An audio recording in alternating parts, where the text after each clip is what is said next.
या शिक्षा का महाकुंभ की व्यवस्था भी करनी चाहिए, ताकि हमारे कई साथियों ने बोला समाप्त करें माननीय सदस्य, समय ज्यादा ले रहे हैं।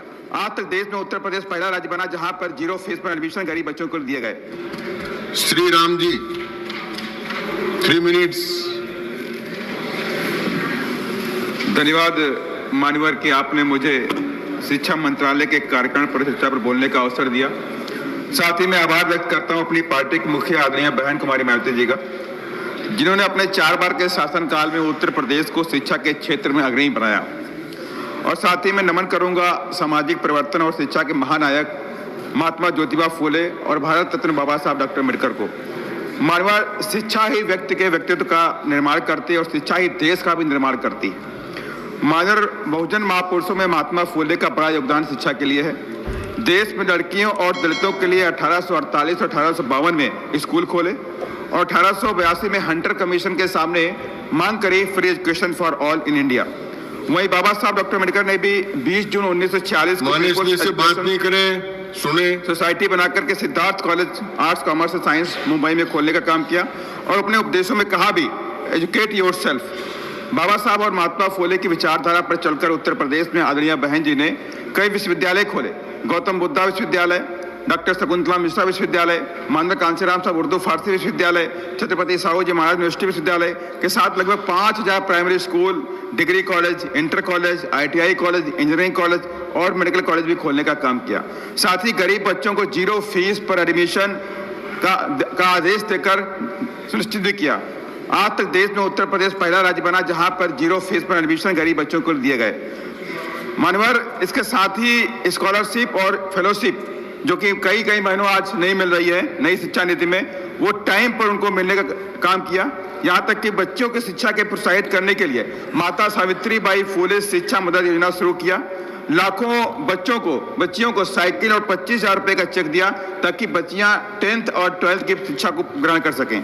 मान्यवर आज सरकार की शिक्षा नीति में देश का गरीब बच्चा शिक्षा से महरूम हो रहा है। सरकारी स्कूलों में शिक्षा का स्तर काफी गिरा हुआ है। शिक्षक स्कूल जाते ही नहीं, सिर्फ सैलरी लेने जाते हैं। अभी हाल ही में एक न्यूज आई कि मध्य प्रदेश की शिक्षिका विदेश में रह रही थी, लेकिन उस सैलरी ले रही थी अपने सरकारी डिपार्टमेंट से।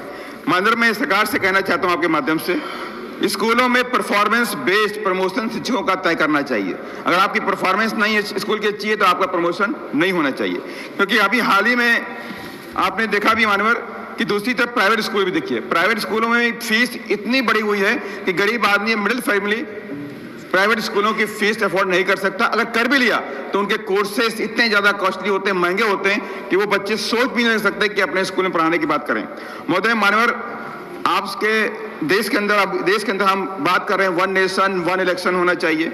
बात हमने ये भी कर ली कि 1 नेशन 1 टैक्स भी हो गया, अच्छी बात है। लेकिन इसी देश के अंदर 1 नेशन 1 एजुकेशन सिस्टम क्यों नहीं हो सकता? अमीरों की बच्चों की एजुकेशन अलग होगी, गरीबों की बच्चों की एजुकेशन अलग नहीं हो सकती। ये देश भारत जो संविधान चलता है, इस पर भी सरकार को विचार करना चाहिए। साथ ही मैं लास्ट में खत्म कर रहा हूं, मौखिक परीक्षा और वाइवा से पूरी तरह से खत्म करनी चाहिए, क्योंकि इसमें तमाम द्रोणाचार पद्धति के टीचर लोग दलितों, पिछड़ों, आदिवासी बच्चों के साथ में अन्यायपूर्ण दुर्भाव करते हैं। IIT, IIM मेडिकल कॉलेजेस के अंदर गरीब बच्चों की शिक्षा फ्री कर देनी चाहिए ताकि इनके बच्चे पढ़ाई पूरी कर सके, क्योंकि तमाम SC, ST, OBC के बच्चों को शिक्षा से महरूम होना पड़ रहा है। राइट टू एजुकेशन, अभी हमारे कई साथियों ने बोला, समाप्त करें माननीय सदस्य, समय ज्यादा ले रहे हैं। 30 सेकंड। राइट टू एजुकेशन को सरकार को कड़ाई से पालन करना चाहिए ताकि देश में गरीबों के बच्चे भी वहां पढ़ सकें।